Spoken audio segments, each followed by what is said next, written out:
তোর মতো কুচ্ছিত কালো গাইয়া মেয়েকে কে বিয়ে করবে শুনি? তুই জানিস আমার জন্য কত সুন্দরী মেয়েরা লাইন দিয়ে দাঁড়িয়ে থাকে শুধু একটিবার আমাকে এক নজর দেখার জন্য। তুই জানিস আমার গার্লফ্রেন্ড রিয়া তোর থেকে কত সুন্দর, তুই ওর নখের যোগ্য নয় রে। আর সেই রিয়াকে রেখে আমি তোকে বিয়ে করব, এটা তুই ভাবলি কি করে? কথাগুলো এক নিঃশ্বাসে বলে থামে রোহান, কিন্তু এত কিছু বলার পরেও যেন তার রাগ কিছুতেই কমছে না। রাগে ক্ষিপ্ত দৃষ্টিতে তাকিয়ে থাকে সামনে হাত পা বাঁধা অবস্থায় পড়ে থাকা অনামিকার দিকে। এদিকে অনামিকা ভয় থরথর করে কাঁপতে শুরু করে, তার মুখ থেকে কোনো কথাই বের হচ্ছিল না, যা দেখে রোহান আরো রেগে যায়। রাগে কটমট করতে করতে অনামিকার দিকে ছুটে যায় সে। অনামিকার চোয়াল অনেক শক্ত করে ধরে গালিগালাজ করছে, আর অনামিকা ব্যথায় আহ শব্দ করে আবারও চুপ হয়ে চোখ মুখ খিচে বন্ধ করে ফেলে। তুই কথা কেন বলছিস না? আমি তোকে এতক্ষণ ধরে কি বলছি? আমাকে ছেড়ে দিন রোহান, আমি এই বিয়েটা করতে রাজি হইনি, কিন্তু বাবা মায়ের মুখের উপরেও না করতে পারিনি, তাই হ্যাঁ বলে দিয়েছি। কিন্তু আমি আপনাকে কথা দিচ্ছি রোহান, আমি আপনার জীবন থেকে চলে যাব। কাপা কাপা গলায় কথাগুলো এক নিঃশ্বাসে বলে কাঁদতে শুরু করে দেয় অনামিকা। অন্যদিকে অনামিকার মুখে এমন কথা শুনে রোহান খুশিতে বাঁকা হেসে বলল, ঠিক আছে,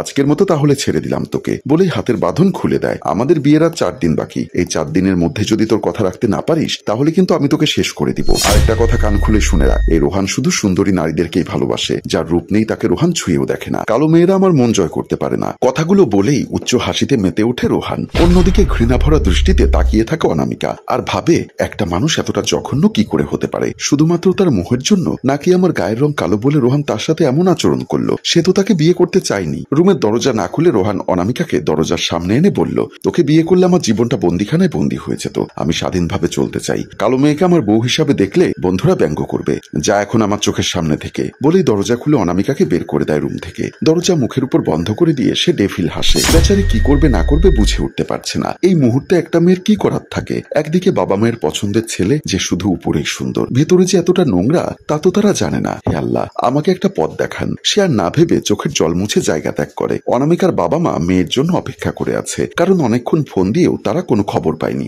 অনামিকার মা বুবলি বেগম কিবরিয়াকে কথা শোনাচ্ছে। আমি কি চেষ্টা কম করেছি নাকি? আর কিছুক্ষণ দেখি, যদি না আসে তাহলে বাকুলিয়া থানায় মিসিং ডায়েরি লিখে আসবো। হ্যাঁ, যা করার তাড়াতাড়ি করো। এমন সময় দরজায় কলিং বেলের শব্দ শোনা যায়। তারা দুজনেই উঠে দরজার দিকে দৌড়ে যায়। দরজা খুলতে দেখা অনামিকা এসেছে। মাথাকে জড়িয়ে ধরে বলল, কিরে মা, কই গিয়েছিলি তুই? ফোন রিসিভ করছিস না কেন? অনামিকা সোজা বলে দিল, বাবা মা, আমি রোহানকে বিয়ে করতে চাই না। বাবা বলল, কিন্তু কেন মা? তুই তো জানিস মা, রোহানের বাবা আমার ছোটবেলার বন্ধু, আর সে নিজে তোকে পছন্দ করে গেছেন, আর এরকম একটা ফ্যামিলিতে তোকে নিতে চাইছে, এটাই তো আমাদের কাছে অনেক। কি নেই তাদের? গাড়ি বাড়ি কোনো কিছুরই তো অভাব নেই। আর রোহান, সেও তো কত সুন্দর দেখতে, সেটাই তো সমস্যা বাবা। তোমরা তো জানোই বাবা, তোমাদের মেয়ে কতটা কালো দেখতে, আর রোহান সে কতটা সুন্দর, তার সাথে আমাকে কি করে মানাবে বাবা? কিন্তু অনামিকা, গায়ের রং দিয়ে কোনো কিছুই বিচার করা যায় না। আমরা তো জানি আমাদের মেয়েটা মনের দিক থেকে কতটা সুন্দর, কতটা মায়াবী সে, আর কতটা সৎ। তুই একদম চিন্তা করিস না মা, রোহান তোকে খুব ভালো রাখবে। মা বলল, হ্যাঁ অনামিকা, তোর বাবা তো ঠিকই বলেছে, দেখবি তুই একদিন খুব সুখী হবি।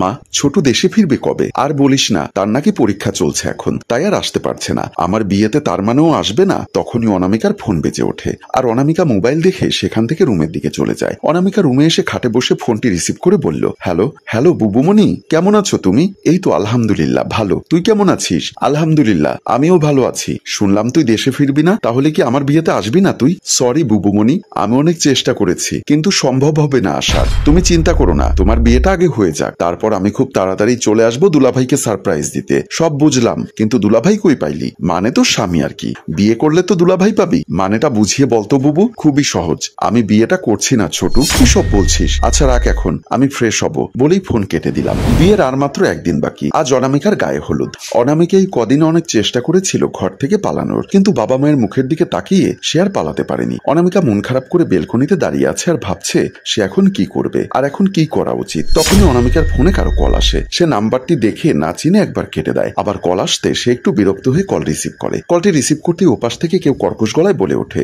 এই কয়লা সুন্দরী, তোকে আমি এতবার বলেছি বিয়েটা ভাঙতে, কিন্তু তুই আমার কোনো কথাই শুনছিস না। অনামিকা একটু ঘাবড়ে যায় আর বলে, আমি কি করব রোহান? বাবা মা আজ এতটা খুশি, তাদের মুখে কালি মেখে আমি কি করে পালাতে পারি? লোকে যে বাবা মাকে কথা শোনাবে। আপনি একটু বোঝার চেষ্টা করুন রোহান। এই তুই কি বোঝাবি আমাকে? আমি তোকে কিছুতেই বিয়ে করব না, তোকে শেষ করে দিব আমি। তখনই ফোনটা বন্ধ হয়ে যায় অনামিকার। সে চিন্তায় পড়ে যায়, যার জন্য রোহান আরো বেশি রেগে যায়, আর ঘরের জিনিসপত্র সব ভাঙচুর করতে শুরু করে, আর রাগে সে ফুঁসতে থাকে। আজ অনামিকার বিয়ে। পার্লার থেকে লোক এসে অনামিকাকে অনেক সুন্দর করে সাজিয়ে দিল। সে সুন্দর সাজ নিয়ে খাটের উপর বসে আছে। মনটা খারাপ হলেও সবার সামনে তা দেখাতে পারে না। আজ সে কতই অসহায়। এমন সময় একটা মেয়ে অনামিকাকে বলল, আপু তোমার একটা চিঠি এসেছে। কে দিল? আমি চিনি না আপু, লোকটি মাস্ক লাগানো ছিল। তারপর মেয়েটি অনামিকার হাতে চিঠিটা দিয়ে রুম থেকে বের হয়ে যায়। চিঠিটা হাতে নিয়ে দেখে অনামিকা বেশ অবাক হলো। অনামিকা চিঠিটা খুলে 2-1 লাইন পড়তেই অনামিকা আটকে ওঠে। আর এমন সময় অনামিকার ফোনে কল আসে। সে কলটি রিসিভ করে কাঁপা কাঁপা হাতে। কলটির অপর পাশ থেকে বলল, কেমন দিলাম বিয়ের দিন সারপ্রাইজ? তুই এখন থাক এরকম অভিশপ্ত জীবন নিয়ে। আমি গেলাম দেশ থেকে ভিন্ন দেশে। তুই কি মনে করেছিস অনায়াসে আমাকে পেয়ে যাবি? কথাগুলো শুনেই অনামিকা শিউরে ওঠে আর মাথা ধরে রাখে। চারপাশটা যেন ঘুরছে। আর এখানে একটি কালো মেয়ের অভাগা জীবন দেখিয়ে